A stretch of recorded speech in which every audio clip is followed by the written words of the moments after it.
kind of concepted out as the enemy in general, even if the species itself, from a kind of biological standpoint, has no bearing on morality. It's like saying, oh, all cats are evil or something. And some people might believe such a thing. But basically, dragons have been kind of partitioned as much bigger than they are in a moral sense.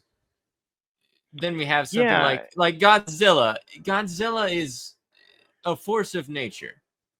He's not moral. He's a force of nature. Like these dragons are creatures, just like any other critter out there. They're just bigger. They're just stronger.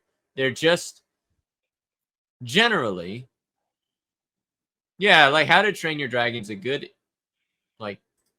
representation of how people put more humanity into dragons, which is fine because there are enough legends, for example, Fafnir, of beings who are not dragons being turned into dragons. Sure. Sometimes as a curse, thinking of Eustace from Narnia, things like that.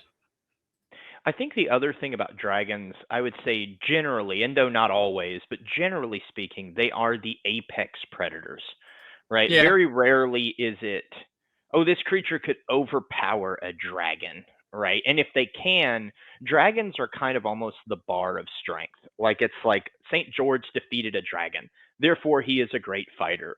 Or Beowulf fought to the death with a dragon, therefore he is a great fighter. They're almost bars to climb. It's kind of funny because in Dungeons and Dragons, the two things you're conquering are dungeons and dragons. Dragons, they represent the antagonistic forces that are most common in fantasy and the biggest things to overcome. Yeah.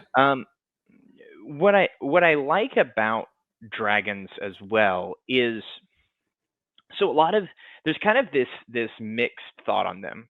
It's either, well, they're lame because they're so They're normal overdone. and predictable, right? They're like the Goku of anime type of thing, where you're just like, okay, he's everywhere. There's that infamous quote: "If you can be anything, be yourself. But if you can be a dragon, be a dragon." Like, no, and I think there's something that's kind of terrifying about the fact that there's not a great angle to get on them. Like with How to Train Your Dragon specifically, what they did was they made weaknesses. Oh, they love the smell of grass or getting scratched, or they have a weakness to loud noises. But in reality, well, I say reality, in in most interpretations of dragons, they hear well, they see in the dark, they fly, they're strong, they have ranged attacks. There's not a easily exploitable weakness to them, and I think that that's part of the appeal as a boss. Is it's just, okay, this thing, it's you're a not big gonna, lizard. right? You're not gonna, It's a medieval tank. sure, you're not gonna fool it, right? You're not Yeah. gonna, oh man, we exploited the dragon's weakness to light. It's like it has literal dark vision. It can see without seeing. It can echolocate with its ears, type of thing. There's a major reason why in Game of Thrones or A Song of Ice and Fire, the Targaryens used dragons as essentially mobile military units and world-conquering kind of power bases. They're known for their dragons because their dragons were the highest point of military technology of that fantasy, world. And having that kind of same look, let's look at Smaug real quick and what they Sure. did to him in the movie versus the book. So in the book, The Hobbit, Smaug is not a very large dragon. He's considered to be one of the last dragons. Sure. In the movie, he's huge. He is absolutely huge. He is nowhere close to the biggest dragon in Lord of the Rings lore. I forget exactly what the largest. He's like a little shrimp. He's a small dragon. Of course, he's huge compared to us. But putting it into perspective, yeah, Deathwing's a good one. He's a force of nature. The World of Warcraft dragons also kind of hit upon that dragons must have some form of order, even if that order is chaos. They must have some kind of color attachment or elemental attachment Well, the or idea moral kind of attachment. too is that like if dragons were fighting all the time, it would be chaotic hell, right? It Yes. was just, so dragons have order because, if the dragons value anything in the world, they're not going to fight each other because they'll just, it's like carpet bombing your own nation. It's a bad Yeah. idea to have them fight, in general. No, so I think that kind of just gets the idea of like what makes this cool. It is power. It is the final boss. It is the ultimate test, right? Dragons represent the end goal, or it in some ways too. If a dragon is beaten, it's almost like the Worf effect. I don't know if you're familiar. Yes. Yeah. Right, right. Like, The Star Trek character Worf that gets beat up to show that an enemy is physically capable. This is somewhat similar, right? If a dragon is yeah. beaten, it's like, oh man, whatever that thing is super dangerous. And I've used that in Master's Tale campaigns all the Oh, time. yeah. It's a common trope. Right. I'll give you a really funny thing to think about. Whenever you look at Deathwing, or you look at the dragons in Monster Hunter, the whole point of why they exist is to be a threat to the player characters. That's their whole impetus in life. That's what they're meant to do. And some of them are like really horrific looking, like Fatalis. Fatalis, I think, is the strongest dragon in Monster Hunter. Mm. One of the things that is interesting about Fatalis, and I'll tell you why I'm bringing this up in a minute, is that when you kill it, as like all Monster Hunter monsters, you can take its parts to make armor and weapons out of it. The problem Sick. is that it's cursed.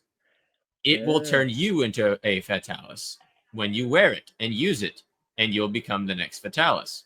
mm. Now, why I'm bringing this up is because there's a whole lot of legends, like I brought up before, Fafnir, of dragons and humans being very closely related, not so much biologically, but in a way of greed or in a way of personality or nature.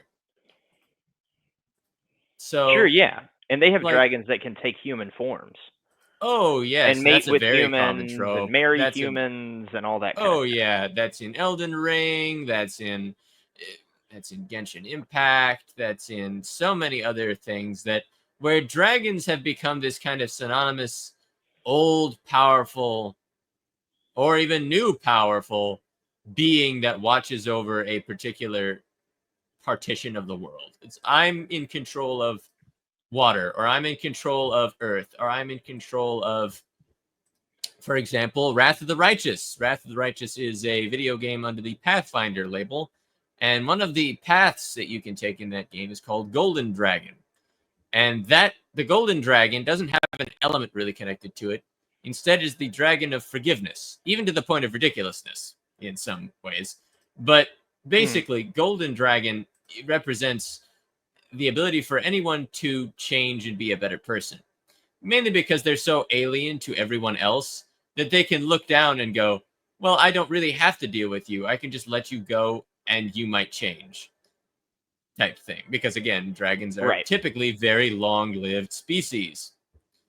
Another thing that kind of gets brought up a lot in comparison to what I would say about the Master's Tale dragons is not only are they living weapons of war, but they have a culture all to themselves that are, especially the more intelligent ones, they aren't just brutes.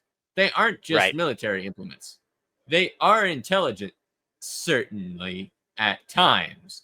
There are plenty of motions of fiction that don't point them in an intelligent direction, but in most tropes, dragons are. There's the anime trope of the uh, isekai protagonist fights a dragon, the dragon turns into a girl, blah, blah, blah, blah, blah. Oh gosh. Or the Oh, no, bard it's, seduces the dragon. oh, the bard. Yeah, that's common too.